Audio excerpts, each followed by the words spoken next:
Il va alors choisir de s'exprimer lors d'une prestigieuse conférence organisée par le Wall Street Journal et diffusée sur Internet. Tous les poids lourds de la Silicon Valley y ont déjà défilé. On y parle nouvelles technologies et c'est Kara Swisher qui mène l'interview, aux côtés d'un autre journaliste, Walt Mossberg.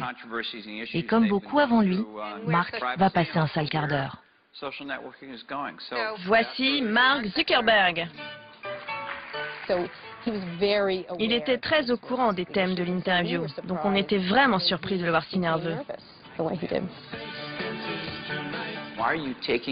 Pourquoi faites-vous en sorte que je dois vérifier l'intégralité des infos qui me concernent? Je pense qu'il faut comprendre comment le système est conçu pour saisir son mode de fonctionnement. Je parlais avant de ce que font les utilisateurs sur le site. Ils partagent leurs informations avec leur entourage. Mark ne répond pas du tout à la question. Mais en face de lui, le journaliste insiste. Mais vous n'avez pas répondu à ma question. Vous semblez avoir décidé de rendre publiques mes informations personnelles sur Facebook. Vous l'avez fait tout seul, sans prévenir? Nous lui avons posé des questions l'un après l'autre et il a refusé de répondre. Alors nous lui disions, répondez. Ce n'est pas ça notre question. Et à force de ne pas répondre aux questions des deux journalistes, l'interview devient de plus en plus musclée. Ces emails que vous avez écrits à la fac, ils vous suivent, que ça vous plaise ou pas. Kara évoque un email envoyé par Mark 5 ans plus tôt. Un email où il écrivait que les utilisateurs de Facebook étaient bien naïfs de lui faire confiance. Mark est déstabilisé, il commence à transpirer. Comment expliquez-vous le scandale que ça a provoqué? Ça vous touche? Oui. J'ai fait plein de bêtises quand j'étais à la fac. Je ne me cherche pas d'excuses. Et je suis vraiment désolé d'avoir fait ça. Certaines accusations sont vraies, d'autres non. Pouvez-vous nous dire quelles accusations sont vraies? Je ne sais pas trop, c'est loin. Mark perd tous ses moyens, il ne maîtrise plus ses réponses et transpire un peu plus. Et il se met à transpirer, mais vraiment transpirer. À quel point transpirait-il? Oh, entre nous, on appelait ça la fête de la transpiration. On ne pouvait pas voir ça du public, mais c'était vraiment énorme. Ça coulait à grosses gouttes le long de son nez. J'avais peur qu'il fasse un malaise, et il était tout pâle, il avait l'air malade. Pour moi, c'était une crise d'angoisse. Il nous a dit qu'il ne se sentait pas bien, mais en tout cas, c'était très mauvais pour lui. Pour détendre l'atmosphère, Kara interrompt l'interview et tente une petite plaisanterie. Vous voulez retirer votre sweat? Non, je ne l'enlève jamais. Je sais, mais il y a des femmes dans le public qui aimeraient bien que vous l'enleviez. Non, En s'épongeant le front, Mark prend conscience de la situation. Il cherche une issue, mais les questions repartent de plus belle. Pouvez-vous expliquer ce qu'est la personnalisation instantanée, pourquoi vous l'avez fait et à quoi ça sert pour vos utilisateurs? peut-être que je dois l'enlever. Enlevez-le. Pour gagner du temps, Mark décide d'enlever son sweatshirt, mais il va comprendre qu'il n'aurait jamais dû. C'est un sweat officiel. On imprime notre mission à l'intérieur. Oh mon Dieu! L'intérieur du sweat. Mais qu'est-ce que c'est? Rendre le monde plus ouvert et connecté. Oh mon Dieu, c'est un culte secret. Regardez ça. Rendre le monde plus ouvert et connecté. Avec un symbole au milieu qui doit être réservé aux initiés, je pense. Un logo mystérieux qui vante les valeurs de Facebook. Kara gère la situation sur le ton de l'humour, mais cela ne suffit pas à détendre l'atmosphère. Mark Zuckerberg le sait, l'interview est une catastrophe, il ne pouvait rêver pire publicité. Ce jour-là, il prend conscience de ses difficultés à communiquer. Il comprend aussi que pour assumer parfaitement son statut de PDG de Facebook, il doit vaincre son anxiété maladive. Mark découvre l'importance de l'image et son douloureux apprentissage ne fait que commencer.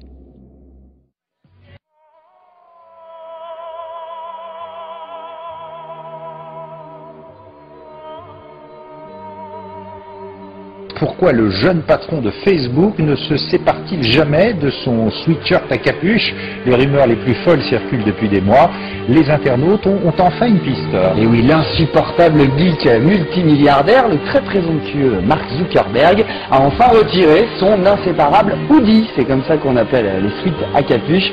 Forcé de tomber la veste devant les caméras de télévision, et qu'a-t-on découvert à l'intérieur? Pas un gris-gris, Damien, pas une doublure en billets de 100 $, non, un étrange dessin digne du Da Vinci Code, un schéma mystique censé représenter la mission de Facebook.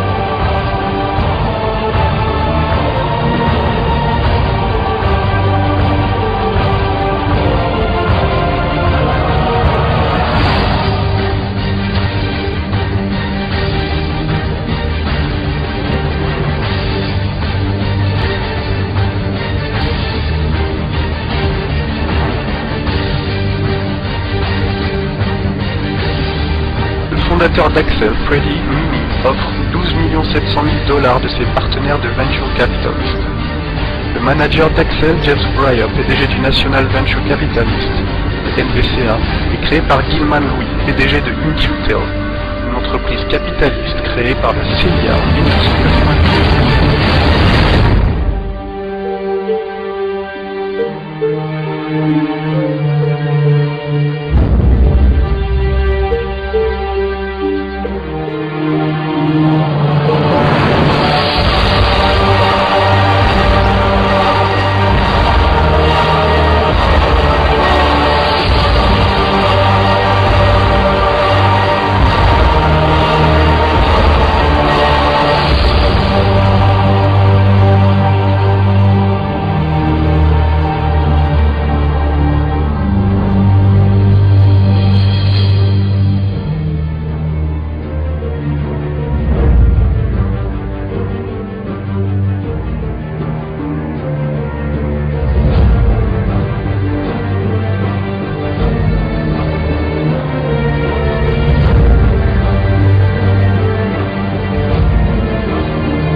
انتهت $1 لرأيت رمز الماسونية خلفك. لو نظرت لرأيت، فهل نظرت؟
هذه المواقع هي من ساهمت مساهمة كبيرة، وأنا أعتبر أن الحزب القوي والحزب الخطير الذي كان يضرب ضد الاستبداد هو حزب الفيسبوك، واعتبر أن الفيسبوك وهو الموقع الاجتماعي الذي نشر كل فظائع هذا النظام طيلة سنوات هو الذي حرك الشارع، هو الذي حرك الشارع، هو الذي حرك الشارع.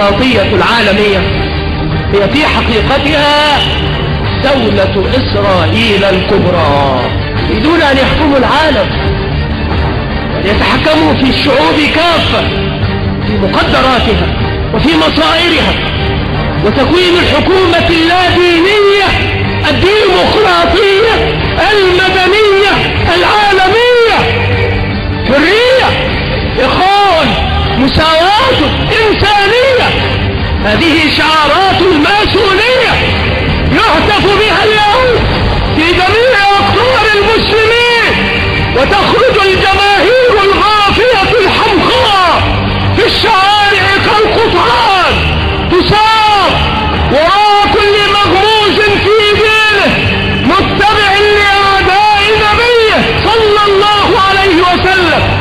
تخرج الجماهير الحمقاء كالقطعان في كل العواصم العربية الإسلامية.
I'm at Smith's in Syracuse, Utah, and I see this interesting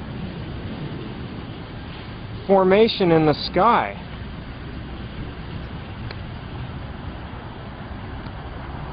See, here I am. What the heck is that?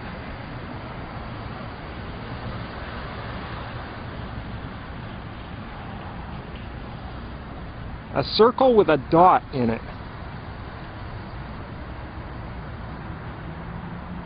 And I'd really like to get directly underneath it to see if it's a perfect circle.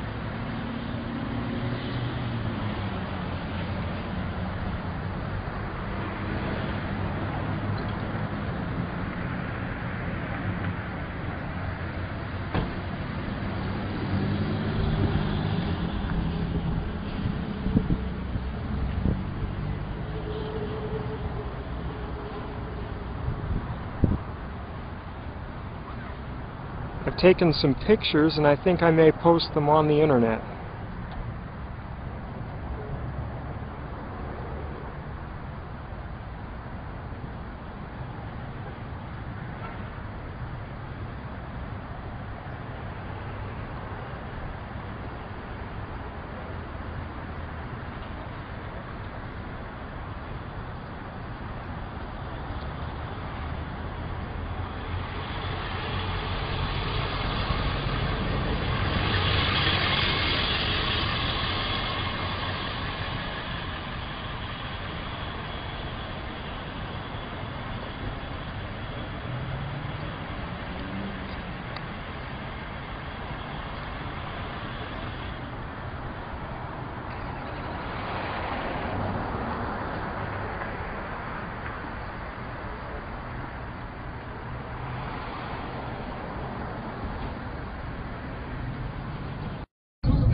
Yes, this is, oh my God. What the hell is that? Are you sure?